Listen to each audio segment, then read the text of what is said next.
Occasionally when we're finding missing sides in a special right triangle, either the half equilateral or the half square, we end up dividing by either the square root of 2 or the square root of 3 to figure out the length of the legs or the small leg.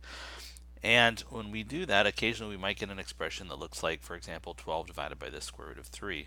This is a ratio of two quantities, but the denominator is irrational. It's square root 3. So one of the things that we want to do, and I expect to see you do this, is to rationalize these fractions. Make it so, rationalize the denominator, rather, I should speak more clearly.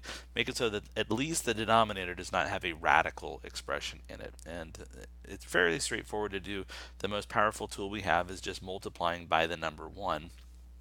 And if I want to rationalize the denominator of this fraction 12 divided by root 3, I'm simply going to multiply the denominator by root 3, because root 3 times root 3 is 3. But I can't just multiply the denominator by root 3, so I'm going to multiply also the numerator by root 3. So if you look, I'm multiplying by the number 1. Root 3 divided by root 3 equals 1. So I'm not changing the value of this ratio, I'm just changing the form that it's in. When I do that, my numerator ends up becoming 12 times the square root of 3, and my denominator becomes simply 3. Root 3 times root 3 is 3. At this point, you can see there is a common factor with 12 over 3. 12 divided by 3 is 4. So if I identify that common factor, perhaps like we did when we were freshmen, by looking at this, the fact that there is a giant 1, there's a 3 divided by 3, I would choose to rewrite this as 4 times the square root of 3. And again, the thing that I'll continue to point out is that 12 divided by the square root of 3 has the exact same value as 4 times the square root of 3. Let's look at one final example. Again, we're going to rationalize this denominator. And if you look at it, the denominator here is a root 5.